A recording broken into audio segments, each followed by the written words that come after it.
យើងតែហៅថាដូនម៉ៅពេជ្រនិលមិនចឹងយល់ណាកន្លែងនេះធ្លាប់មានប្រវត្តិមកយូរឆ្នាំអាត្មានិយាយដល់កណ្ដឹងព្រឺក្បាលតាមការស្រាវជ្រាវទៅ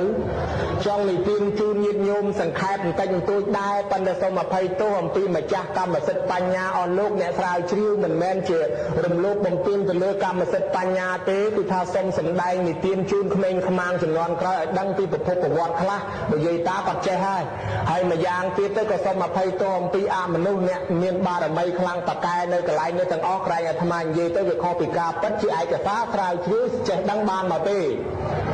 រឿងដែលពីដើមមិនទាន់ដឹងថាកន្លែងនឹងតកែហ្នឹងណាញោមស្លាប់អស់មកសន្ធឹកហើយពីឆ្នាំចំនួនជប៉ុនចូលមកកាន់កាប់ពីចំនួនជប៉ុនចូលមកកាន់កាប់ប្រទេសខ្មែរយើងក្រោយអាណានិគមជប៉ុនកែនខ្មែរឲ្យមកជីកលេនឋាននៅចំម្ដុំតំណឹងដល់តែជីកកកកកាយទៅបន្ទោបងនោមជូដាក់ទៅឈឺស្លាប់ឯងគុំគៀលហ្មង1900ជាងឈឺស្លាប់គុំគៀលណាញោមឈឺស្លាប់ដល់ទៅពេលចឹងទៅគេអត់ដឹងទេគេចេះតែកែនមកទៀតឈឺស្លាប់ហូហើយចឹងទៅដល់តែបានតែដឹងរឿងដឹងត្រង់តាណាណែគ្រាន់តែស្លាប់នឹងមានភូមិខ្លះឡើងចង់អស់ប្រុសគេហៅថាភូមិមេម៉ាយទៅថាជប៉ុនកែនណាស្រុកយើងពីដើមហ្នឹងពីព្រោះស្លាប់ប្រុសអស់ទៅគេចេះតែកែនមកជីទៀតដល់ហើយ3រឿងឆ្នាំ1900ជាងនេះញោមឆ្នាំហ្នឹងឆ្នាំ1966ឆ្នាំហ្នឹងវាមានរឿងចិនម្នាក់ដែលបែកការដឹងរឿងមកហ្នឹងចិនហ្នឹងគាត់មកបែបបនកន្លែងហ្នឹងទៅគាត់ត្រូវឆ្នោតដល់តែត្រូវឆ្នោតគាត់ជ្រះថ្លាគាត់មកធ្វើខ្ទមនៅតំណឹងដល់តែធ្វើខ្ទមអញ្ចឹងគោរពបូជាទៅមនុស្សគេធ្វើដំណើរតាមហ្នឹងពីជំនាន់នោះអត់ទាន់មានផ្លូវទេវាមានតែផ្លូវលំទេញោមមានតែផ្លូវលំធ្វើដំណើរកាត់តាមផ្លូវលំកាត់ព្រៃស្រោងហើយកន្លែងហ្នឹងគួរស្ងាត់គួរខ្លាចណាស់ចម្ងាយហ្នឹងបើយើងគិតពីម្ពិញមក102គីឡូកន្លែងសប្តាហ៍ថ្ងៃនេះកន្លែងអាស្រមលោកយាយពេជ្រនិលហ្នឹងលោកយាយម៉ៅពេជ្រនិលហ្នឹងណាកន្លែងហ្នឹងពីដើមស្ងាត់ណាស់ដល់ពេលអញ្ចឹងទៅមនុស្សធ្វើដំណើរគេគោរពបូជាដាក់ថ្វាយទៅស្រាប់តែវាមានលុយនោះច្រើនទាំងវាយផ្សេងឲ្យលួយផុយអស់ដល់អញ្ចឹងមានចិនម្នាក់មួយទៀតខូចមកប្រមូលយីម៉ៅលេងបៀហ្មង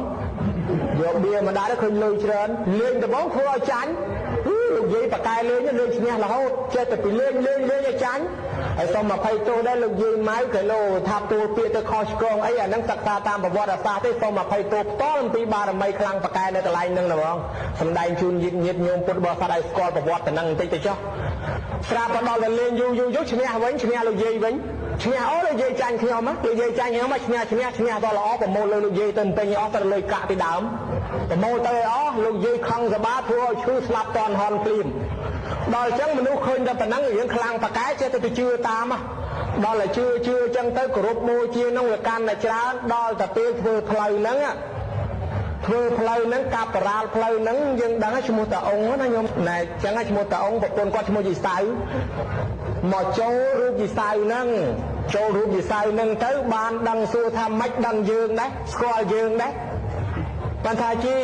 ខ្ញុំនឹងចង់ដឹងណាស់ហេតុអីក៏មនុស្សស្លាប់អស់ច្រើនម្លេះមនុស្សឈឺគុំគៀលម្លេះថាមកពីគេមិនដឹងយើងគេទៅកាប់កោះរុះរើកន្លែងយើងបន្ទោបងដាក់កន្លែងយើងគេមិនដឹងយើងនឹងគឺជំទាវម៉ៅណាបានរៀបរាប់ដឹងទៅបានបែកការរឿងហ្នឹងកន្លែងហ្នឹងទៅជាគោរពបូជាសំខាន់ជាកន្លែងគួរឲ្យស្រាវជ្រាវថាតើប្រភពដើមមកពីណាអ្នកណាធ្វើដំណើរកាត់ហ្នឹងតែងតែគោរពបើខ្វះការគោរពវាមានគ្រោះថ្នាក់តន់ហន់ធ្លាប់ឃើញកន្លងមកហើយសូម្បីជំនាន់ធ្វើពីដើមហ្នឹងក៏ចឹងដែរហើយពីដើមបារមីស័ក្តិសិទ្ធិខ្លាំងណាញោមណាតាមឆ្នាំ1944មកទៅរៀងចុះខ្សោយប៉ុន្តែដល់មកឆ្នាំ1993មកឥឡូវទៅលោកយាយចូលកាន់សិលទៅលែងទៅធ្វើបាបកូនចៅជួយការពាររហូតវាមានរឿងប្រភពដើមហ្នឹងវាមានរឿង3កពីខុសៗគ្នា4ប្រភពផងញោម3 4ប្រភពអាត្មានិទានជូនបន្តិចរឿងបានមកពីខាងកម្ពុជាក្រោមហ្នឹងគេនិយាយថាពីដើមហ្នឹងមានយាយម្នាក់ហ្នឹងឈ្មោះគេហៅថាម៉ៅប៉ុន្តែនៅពីកមុំស្អាតណាស់នៅស្រុកអីខាងស្រុករោងតម្រៃឯណោះសពថ្ងៃគេហៅថាតៃនិញនៅក្នុងដែនដីកម្ពុជាក្រោមហើយគាត់នឹងមានប្រពន្ធនឹងឈ្មោះតាគ្រីហើយតាគ្រីនឹងក៏នាំគ្នារកស៊ីទិញដូរកណាត់នៅខាងកោះកុងហ្នឹងណាតែងតែឲ្យប្រពន្ធនឹងនៅចាំនៅស្រែអំបិលគាត់នឹងជិះសំពៅឡើងដឹកតំណែងយកកណាត់នឹងមកឲ្យប្រពន្ធរកស៊ីវែងឆ្ងាយចុះឡើងយូរទៅលែងទៅបានជួបគ្នាទៅបែកគ្នាយូរទៅដល់បែកគ្នាយូរទៅវាមានរឿងរ៉ាវថា nơi khang sọc cầm nát bò quạt nắng riêng của phốp mùi nắng tha nơi khang trường phnom nắng sập ngày nó dường hái tập phnom gì mai đá phía xa Việt Nam cái hái nuôi ba đàn nuôi ba đàn nắng nắng phnom gì mai đây nên trường phnom nó còn son là da buông xuống bòn son tha vào sân chia con nâng anh từ tam tới đây con ban màu vinh nâng con nâng anh chụp nhôm như đây bờ sân chia từ tam tới đây nâng mình ban màu tế sọc chật slap để cả na con slap tới con nâng thua khai chi mình luôn hoạt rất mà chui sạt lô đòi chân tới chơi từ lưu tình năng thảo tạc ri nâng miên tập quân trồng thế đó này cọc con á lưu chân du dây nâng nâng sóc mau tam sập tư rồi mà đòi cả mau tam sập tư tới mau chụp khơi bàn mén nhôm ta nặc nhôm nâng mình chụp vô cái đây bàn đấy nhôm mình mau bên đấy cầm slap ấy sọc chân liêu nhôm nhiệt tôi bò là sạt thì cầm nâng ấy đòi nhiệt nhôm cột bò sạt đấy đó là thưa tình nào chân máu có chụp khơi bàn mén đòi cả bàn tới mau tam sập tư tới cái tha chụp khơi tam sập tư chụp khơi cho lang tới tập quân nâng xua tham mưa lấy anh thì bị thòng đó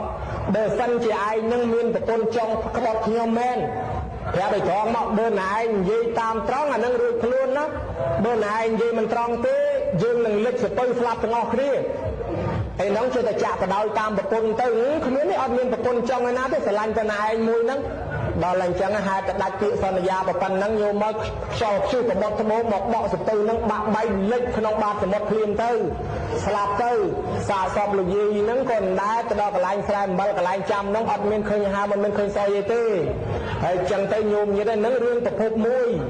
đó từ riêng chẳng nhẹ nơi khang sọc riêng từ đây nó bắt từ nâng du đăng tha lục gì nâng slap hỏi kê nòm khơi điệp trong bị thi là thật than cái lanh phun nâng oi bạc cài đây chẳng phun mình nâng nơi bạc cài tôi là sập ngày vì bạc cài khang tầm phật nâng chỉ non bạc răng can cáp anani cung bị đám đây dương tha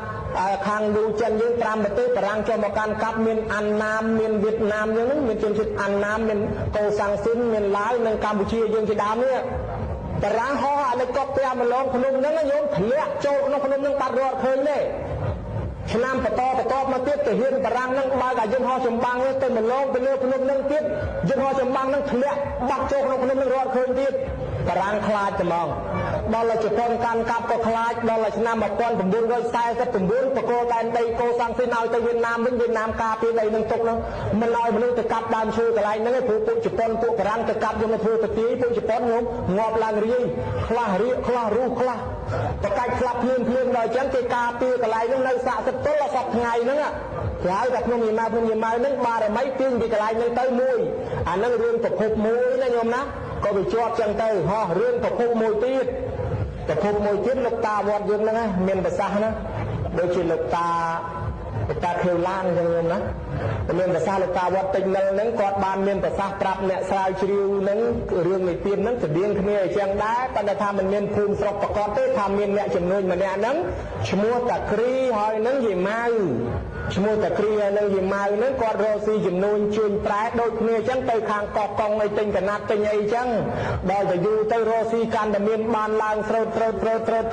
เลยใส่เอาตัวมาชูกับต้นอันนี้ก็เมียนตีตัวนั่งบนคายแต่หอยจังอยู่แต่นั่งแหล่เยาลามมาทับใดนั่งเมียนกับต้นจ้องไว้เลยมาไว้ตะครีนั่งเนาะโดยจังกอดนักคืนสนองนะโดยเมียนกับต้นจ้องเจ้าและสนองดาวโกนก็นองเครียดแต่รอประเดี๋ยวเราเตยรอลามเลยสเตยแต่เรากระดาษเพลย์แต่สเตยนั่งในเครื่อง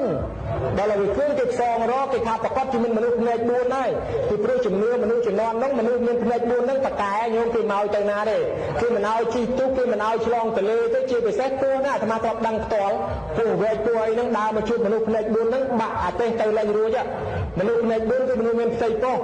đó là cái sao chỉ đưa ra thằng nam mình nuôi bốn chân nó đam bay chui sừng cua chỉ biết mình nuôi mà sừng tơi á đòi xa dương mà nè nắng kia slap mà sừng tơi ở bán này miếng nắng gì mai nắng còn tập chặt bồi chi chỉ vật còn chân mau để mong ngày cuộc và đào tập đây hồi là hàm thật như mà nát bong con na cònแต่ขยมhaiแต่ขยมสลันนัดดอกโกนคลายโกนอดขยมจ้องไอ้บานโกนจูบขยมจ้องไอ้บานบองโกนบานซอกได้ขยมนึกดอกประเดี๋ยวจังไอ้สกเจ็ดเมาอะไรโดยจูบหายกายจังหายสมทาขยมสกเจ็ดสลับจะนัวบองโกนปันใจครอยติขยมสลับเตยสมัยแต่เลิงขยมคลายเตยจีบแต่เลิงดอกสะสุดไทยอาซาเนี่ยแต่นาเพลยตึกเพลยกุ๊กต่างอ้อแต่จีจนขมายยืนขยมหนึ่งไทยอาซาซอกละโหดขยมหนึ่งจุ้ยแจ ចឹងហើយក៏បានបួងសួងចប់សពគ្រប់ញោមមកមនុស្សលឹកជង្គង់ពេញទៅទឹកភ្នែកស្តោកស្ដាយណាស់តែមិនដឹងធ្វើម៉េចនឹងជួយឲ្យម៉េចលោកយាយនឹងក៏លោតចុះក្នុងទឹកបាត់ទៅស្លាប់ទៅញោមណាវាមានរឿងអញ្ចឹងហើយបានជាគេគោរពបូជាបន្តមកទៅក្រោយពីស្លាប់ទៅក្រោយពីលោតទឹកទៅសទៅនឹងក៏ចេញដំណើរទៅដោយស្រួលញោមហើយមិនប៉ុណ្ណោះទៅទៀតស្រាប់តែកើតជាមហិទ្ធិឫទ្ធិអស្ចារ្យតែងជួយណាភ័យពេលកំពុងធ្វើដំណើរតាមផ្លូវទឹកផ្លូវទូកកំពុងភ័យអាសន្នបនស្រន់ស័ក្តិសិទ្ធិភ្លាមជំនាន់នោះដល់អញ្ចឹងគេក៏គោរពជឿទៅបូជាគ្រប់ទីកន្លែងមានទីកន្លែងមិនទាន់ទឹកប្រកបថាប៉ុណ្ណឹងឯងម្ដងធ្វើទៅនេះម្ដងធ្វើទៅនោះអាហ្នឹងរឿងប្រភពមួយចឹងទៅហើយមានរឿងប្រភពមួយទៀតអំពីលោកវរៈសេនីយ៍តូដែលគាត់ថែរក្សានៅដែនដីនឹងស្រាប់ហ្នឹងញោមណាសូមអភ័យទោសគាត់មានប្រសាសន៍ហ្នឹងមិនបានដូចគាត់ទេប៉ុន្តែរឿងគាត់ហ្នឹងឡាតឡន់វែងឆ្ងាយណាស់លោកយាយម៉ៅហ្នឹងគឺជាមេតបដ៏អស្ចារ្យការពារដែនដីកម្ពុជាយើងពីសង្គមចាស់ពីព្រោះរឿងនេះវាដូចច្រើនជាងពីព្រោះយើងសំអាងទៅលើរូបសំណាកដែលឃើញមកហ្នឹងរូបសំណាកដែលឃើញមកហ្នឹងមានស្លៀកពាក់ជាក្បួនមេតបមានកាន់ដូចជាឈើច្រត់ជានៀកដំបងជានៀកឬក៏ពាក់ស្លៀកពាក់បែបមេតបការពារដែនដីដ៏ស័ក្តិសិទ្ធិហើយនៅក្នុងប្រវត្តិសាស្ត្រយាយម៉ៅហ្នឹងក៏ជាតបដ៏សំខាន់ដែរនៅក្នុងចំណោមតបបកែទាំងពីរដណ្ដប់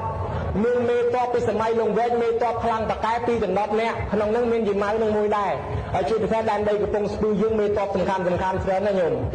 គិតមើលដីចូលដាំដិននៅមុខដីហ្នឹងអ្នកស្រុកកំពង់ស្ពឺអ្នកសម្រោងតងដីចូលមាសនេះដីចូលក្រហមកហ្នឹងក៏អ្នកស្រុកសម្រោងតងដែរញោមណាក៏អ្នកកំពង់ស្ពឺដែរអញ្ចឹងអ្នកកំពង់ស្ពឺយើងហ្នឹងមានមេតបខ្លាំងពីដើមច្រើនដែរអញ្ចឹងពីដើមនោះ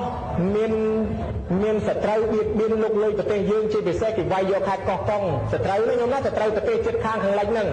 អញ្ចឹងលោកយាយម៉ៅពីជំនាន់នោះគេថាមានមេតបខ្លាំងបកែមួយឈ្មោះតាគ្រីនឹងជាមេតបខ្លាំងណាស់បានយកឈ្មោះម៉ៅហ្នឹងយកមកធ្វើជាជំនួយការឈ្មោះម៉ៅហ្នឹងក៏បានជំនួយការពិសេសលើកតបទៅវាយតែងទៅឈ្នះរហូតដល់អញ្ចឹងទៅយាយម៉ៅហ្នឹងក៏បានក្លាយជាមេតបដ៏ធំ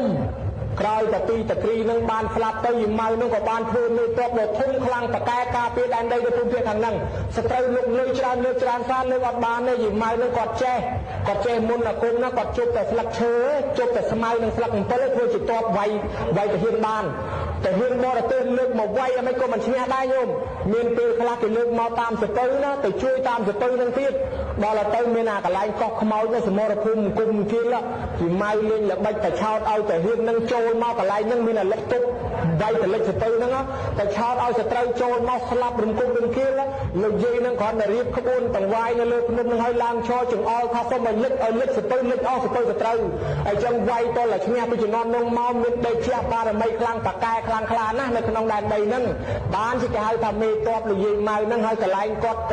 គាត់ដែលយើងដឹងនៅកន្លែងហ្នឹងញោមកន្លែងតបអញ្ចឹងហើយបានជាអ្នកទាហានខ្មែរយើងមកការពារដែនដីនេះតាំងពីជំនាន់រដ្ឋកម្ពុជាអីហ្នឹងគេគោរពគេបូជាណាស់គេតែងតែធ្វើរូបធ្វើអាស្រមដើម្បីលោកយាយហ្នឹងគោរពបូជាអញ្ចឹងការគោរពបូជាហ្នឹងពិតជាការជាប់មែនអាត្មាលើកឡើងជាសង្ខេបត្រួសប៉ុណ្ណេះដោយសារមិនបានវែងឆ្ងាយទេរឿងរ៉ាវនេះមិនមានវែងទៀតប៉ុន្តែសូមអភ័យទោសអំពីវរៈសេនីយ៍តូខៀវរិទ្ធដែលគាត់ជានាយរងសេនាធិការកងពលលេខ31ប្រចាំការពារនៅក្នុងដែនដីនេះស្រាប់ផងគាត់បានដឹងរឿងរ៉ាវនេះពិតប្រាកដណាស់ហើយគាត់ក៏តែងទៅជួបប្រទះរឿងរ៉ាវផ្សេងមានតាមរយៈដាក់ជារូបបដិមានេះគាត់ទៅយករហូតតាំងតែពីខាងអរិយខ្សាត់ឯណានោះញោមយកមកនឹងទិញគេផងអស់តម្លៃនោះ180000រៀលផងដឹកយកមកឆ្នាំ1993ហ្នឹងក៏បានធ្វើពិធីកន្លែងហ្នឹងទៅដូរទាំងវាយហ្នឹងលែងឲ្យថ្វាយអីផ្ដេសផ្ដាស់ទៅព្រោះថាលោកយាយកាន់សិលកាន់ធម៌អាជួយថែអាសាជនជាតិខ្មែរអីចឹងព្រលឹងលោកយាយជាមេតបហ្នឹងដូចបណ្ដាំគាត់ឲ្យថាគាត់នៅតែការពារជនជាតិខ្មែរជានិច្ចលោកយាយលាយើងទៅមែនប៉ុន្តែព្រលឹងគាត់នៅចិត្តយើងជានិច្ចនៅការពារថែរក្សាយើងឲ្យតែយើងថែរក្សាគាត់ក៏ថែរក្សាយើងដែរចឹងហើយបានជាយើងធ្វើដំណើរផ្លូវនឹងតែងគោរពតែងបូជាថែរក្សាគេក៏ថែរក្សាយើងឥឡូវរឿងរ៉ាវក្នុងស្រុកខ្មែរងាកប៉ុណ្ណេះ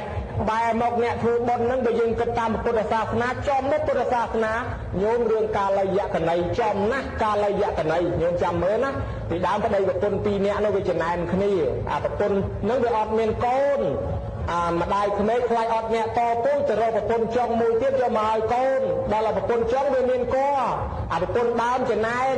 ថាបើឲ្យអានឹងមានកទៅទ្រព្យសម្បត្តិទៅលើប្រពន្ធចុងអស់ហើយទៅលើកូនចុងបើអញ្ចឹងប្រពន្ធដើមចេះតែឆ្នៃធ្វើឆ្នាំទៅ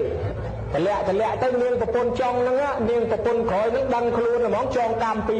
ថានាងឯងចាំមើលណានាងឯងហ៊ានតម្លាក់កូនយើងចាំមើលយើងនឹងចងកម្មពីជាមួយនាងឯងដល់ចឹងទៅញោមញាតិពុទ្ធបរិស័ទទាំងឡាយថាចងកម្មពីជាមួយចឹងទៅស្លាប់ពីនឹងមកនាងនឹងមកកើតជាមេឆ្មាឯនាងតម្លាក់កូនគេកើតជាមេមន់នឹងពងប្រមាណឆ្មាមកស៊ីអស់មកជាតិជាមន់នឹងដែលបានកូនមួយកដើងគេទេអស់អញ្ចឹងទៅនាងឆ្មានឹងនាងមន់នឹងចូលកំណុំនឹងឯងស៊ីកូនអញជាមួយដល់អញចិត្តក្រោយអញស៊ីកូននឹងឯងវិញស្លាប់ពីនោះមកកើតជាខ្លាឯមេឆ្មាស្លាប់មកកើតជាមរឹកអាមរឹកនឹងកូនប្រមាណក៏ខ្លាស៊ីអស់ដែរគឺចងកម្មពីកន្លែងហ្នឹងដល់ចងកម្មពីគឺអញ្ចឹងទៅដាក់ទៅនឹងឯងជាមួយណាអាមរឹកថាអញចិត្តក្រោយអញស៊ីកូននឹងឯងស្លាប់ពីហ្នឹងមកកើតជាពួកយៈអមនុស្សដែលសម្ដែងមិញហ្នឹងជាព្រាយបិសាចឯនាងនោះនាងខ្លានោះមកកើតជាមនុស្សមានក្តីស្រាប់តែមានកូនតូចមនុស្សយើងមានពៀនឹងគ្នាកន្លែងតែឃើញនេះស្អប់ភ្លាមញោមហើយបើមាននិស័យគ្នាល្អគ្នាកន្លែងតែឃើញនេះគួរស្រឡាញ់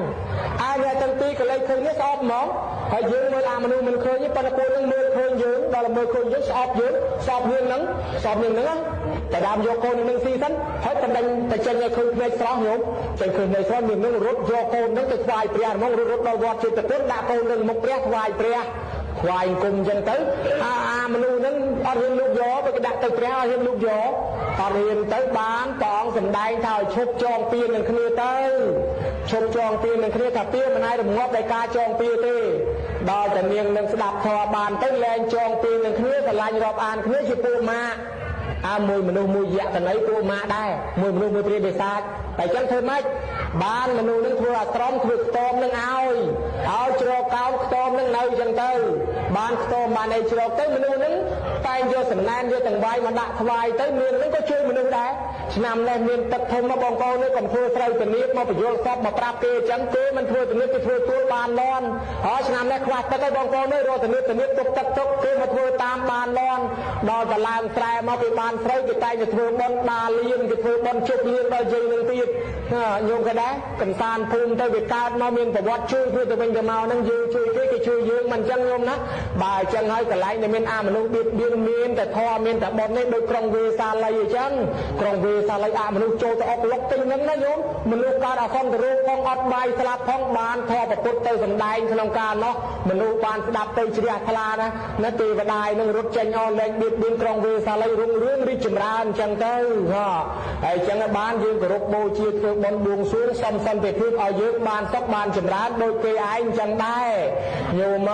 ហើយមានរឿងប្រវត្តិលោកយាយពេជ្រនិលហ្នឹងពីដើមមានរឿងនិទានមួយថាអញ្ចេះដែរគេថាមានអ្នករស់ស៊ីពីរអ្នកឈ្មោះតាគ្រីហើយនឹង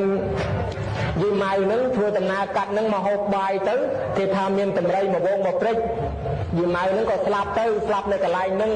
ហើយតាគ្រីហ្នឹងក៏រួចខ្លួនអាហ្នឹងមានរឿងប្រវត្តិអញ្ចឹងមួយទៀតប៉ុន្តែទោះជាយ៉ាងណាបើយើងអាចយកជាការបានប្រហែលជាលោកយាយជាមេតបដ៏ធំហើយពីព្រោះរូប